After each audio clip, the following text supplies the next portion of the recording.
Hello everyone and welcome back to another Minecraft update video. Minecraft 1.13.1 has been released, and in this video I'm going to show you all the stuff that's new. But first of all, what we need to do is a performance comparison, because right now I'm in Minecraft 1.13 and this 0.1 update is supposed to bring about some significant changes server side and client side. So client side is going to be your FPS, what you can visually see, and server side will be all the calculations the game has to do to make stuff happen. And in 1.13, one of the things that was very notorious for causing problems was flowing water.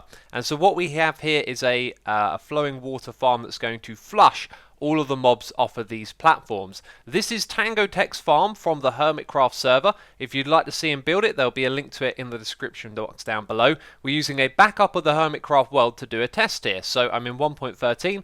I'm going to activate the farm and see how it performs. Now we're using FPS to gauge this, and as I fly around here, we're dropping to about 50 FPS at the worst, and stabilizing at around 60, which really isn't too bad. The game does feel a little bit herky-jerky though. So now what we'll do is the same test once we've jumped into 1.13.1. So welcome to 1.13.1. The frames were a little bit lower for a moment there, and on average they feel about the same. And then we have a big old lag spike. To be fair, it doesn't feel like too much has changed here. However, this is a single player world. Maybe the optimizations affect a server. Anyway, this isn't a proper test. This is just a very basic thing that I can do, you know, fire up a farm and see what the difference appears to be. To be fair, it kind of feels the same.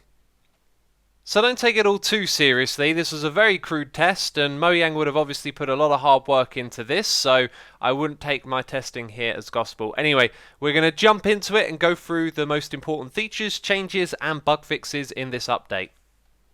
In the single player world menu, there's now a search bar that's very difficult to miss. You can use it to search for all your worlds and look for the exact one you're looking for. It doesn't search from the beginning of the world. It can look through any of this information, the world name or the world on the hard drive. If we put _2 up here, you can see it searches into the folder name as well as the world name.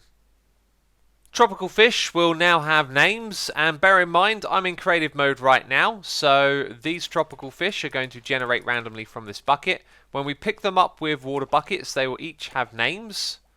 There we go, we've got 4 of them.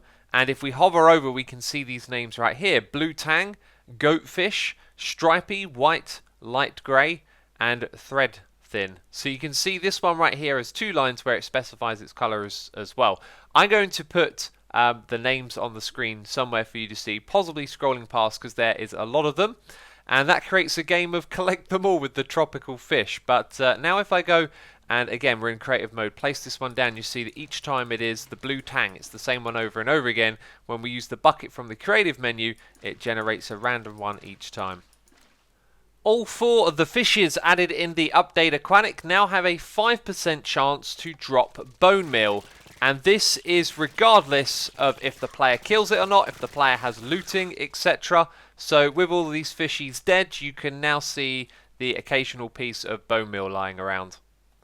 The squid spawning behaviour has now changed, although it's only the location. Squids will now only be able to spawn inside of the ocean, all the different temperatures of ocean, and rivers. Those are the 2 locations that squid will be able to spawn. If you are in a warm ocean biome, and that is the warm ocean itself, not the lukewarm ocean, you'll be able to bone meal the ground and create corals. As you can see, we've got a couple that time, we've got a few more here. This includes the fan variant as well. That one right there is a horn coral fan, and this one over here is a tube coral. These corals now have dead variants as well, so when you place them outside of water like so, and they are not touching water, eventually they are going to turn into the dead variant. Several new scoreboard statistics were added. They're sort of self-explanatory. This one right here is damage absorbed. This is where you have the golden absorption hearts, and those have taken in the damage. You'll be able to track that. This one right here is for damage resisted, when you haven't actually taken any damage, but it was effectively attempted to be applied on the player. Then we have the opposites of those, which is where you have tried to deal damage but it has been absorbed, and where you've tried to deal damage and it has been resisted. We also have two other ones as well. This one is for damage that's been blocked by your shield, and then we have a statistic for the amount of shulker boxes that you've cleaned. In this update, an age-old Minecraft bug has been fixed, although it's really just a minor inconsistency. You can see I've got two very damaged shovels down here. This one has a durability of 0, and this one has a durability of 1. If you played this game long enough, you'll know that you can use the tool all the way down to 0, and then on its next use it will get broken. But you will no longer see this because 1 will be the new durability at which the tool will break. So when I use this shovel, it's only got a durability of 1. We won't get to see it at 0. So we break the block and it is actually broken. And of course this makes sense because we had exactly 1 use less. So now the durability means what it says. When you have a durability of 0, it means if it says durability 2, you've actually got 3 uses less. So minor consistency there that's been patched. If you've ever taken a screenshot by pressing F2 in this game, you probably expect a lag spike. I'm going to keep tapping F2 and you can see no lag spike whatsoever. That's finally been taken care of. If you've ever tried to jump and stand on a boat before, perhaps for a mini game of some sort, then you'd probably know that this can be pretty hairy, as standing on top of a boat meant that you'd glitch out and fall through it at some point. Well, this is a bug fix. Now you can reliably stand on top of boats in this update. The conduit can now be placed down outside of water. As you can see, it is not waterlogged. The waterlogging now works properly for this block as well. You can see we can waterlog it and then we can unwaterlog it as well. We all know how to craft stairs in this game, but per stairs couldn't be crafted with per pillars. As you can see, you now can. I'm not sure if it was the case with slabs, but you can also do it with slabs. A new command has been added in this update. It can't actually be run by command blocks or functions. It's known as force load.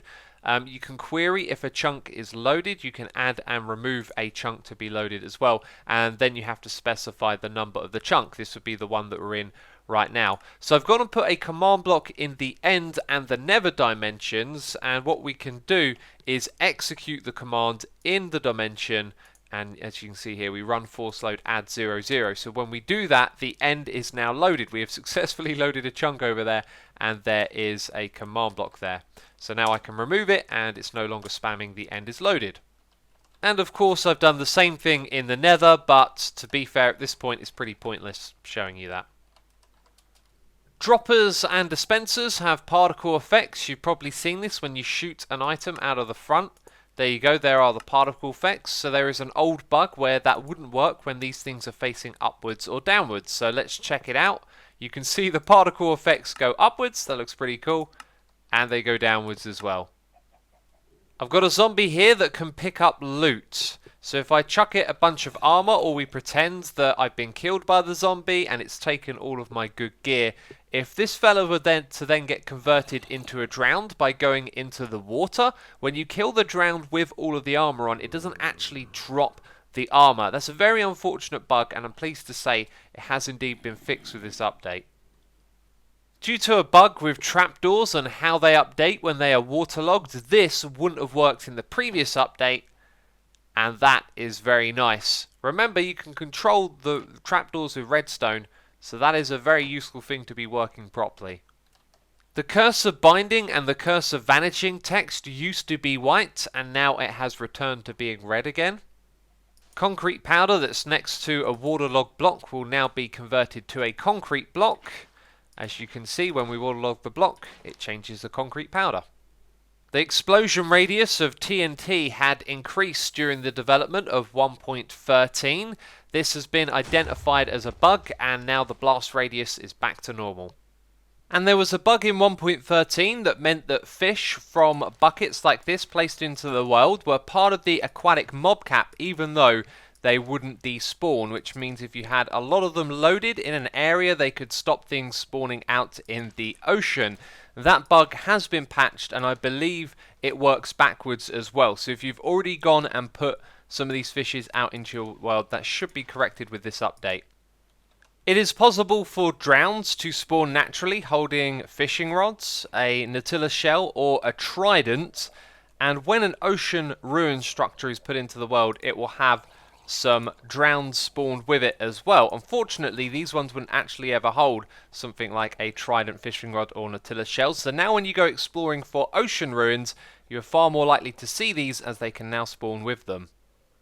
There's an old bug that's been fixed relating to armor. If a mob were to attack me, obviously my armor would take some durability damage.